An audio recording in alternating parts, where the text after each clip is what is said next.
Hey guys, welcome back. Been zipping right along here, working my way on this. Got most of this, cleaned off and started getting my braces in. Ran out of my welding wire, which hadn't been checking on that. So got that on the way. And I'm gonna start doing some other cutting things out while I'm waiting. So today we're gonna put this here floor pan in. And most of you guys know, if you're watching this, if you're replacing on your floor pan, you probably got some other stuff that's bad too.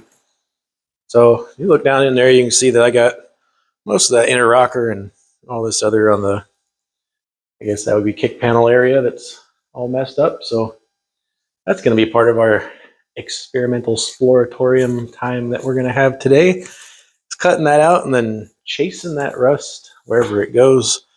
I think the source of mine, which you should always know where your water is coming from because it's going to come right back if you don't fix that. Mine was along the windshield channel. What's left of it anyways, where the dash meets the channel is all gone and somebody put some silicone in there, so I'll have to fix that now. And, let all the water in. So both this side and the other side were like that. And I got the other side done, ended up having to make 17,247 pieces of metal to stack in there. So, should do the same thing on this side, cut that out, and we'll lay this in there and see what I'm working with. Should probably cut that out first though, because I don't want to be chasing it for a while, and I'm gonna, forget about this little panel here for another week or so till I get everything else buttoned up in there. So anyway, enough of me jibber jabbering and dive in.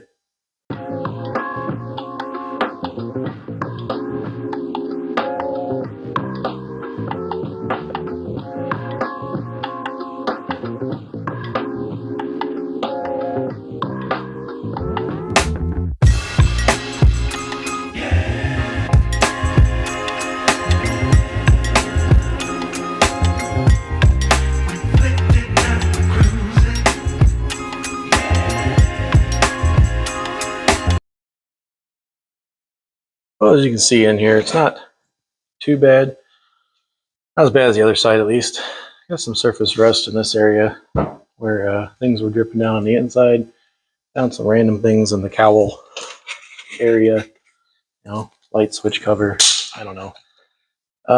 So most of my rust seems to be focused in here.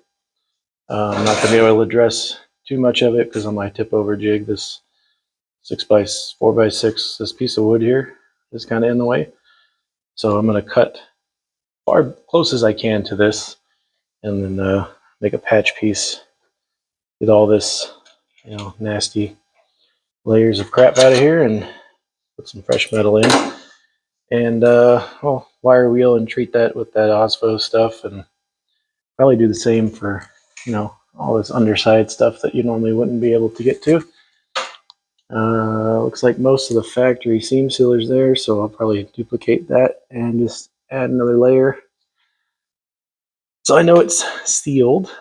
And yeah, weld this up and then I'll get my floor pan in here. So let's do that.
We got the panel in.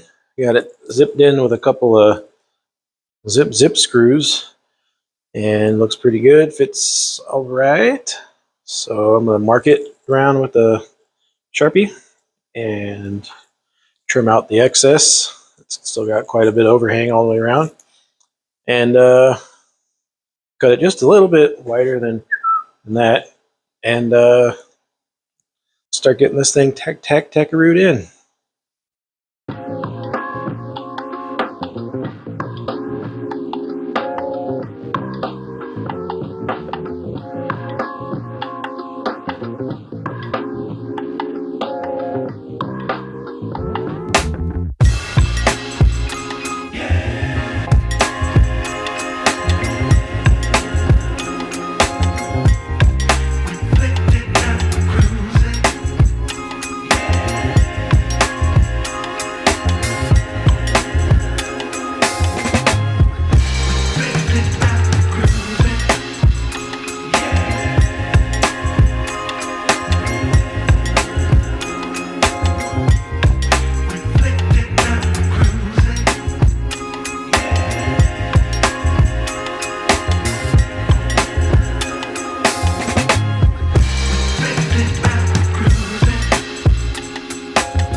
All right, we got this all stitch welded in there.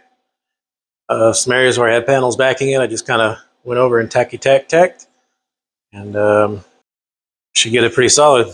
So that's my method. That's what I do when I replace my panels. You guys may do it different. If you do, leave me a comment. Let me know what works, what doesn't work.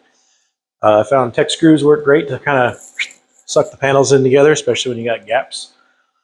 Sometimes if I have to tighten or loosen, I might lose the grip on the tech screw. So I'll get another hole next to it, or sometimes I'll just run through the sheet metal, put a washer under the tech screw, and kind of use that to zip it in against something else.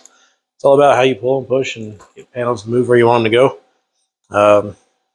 Again, this is a floor pan, so I'm not alternating my welds or anything. I'm just kind of zipping along because it's all going to get hammered out a little bit and coated and then carpet over it. So that's the was that passenger side floor pan.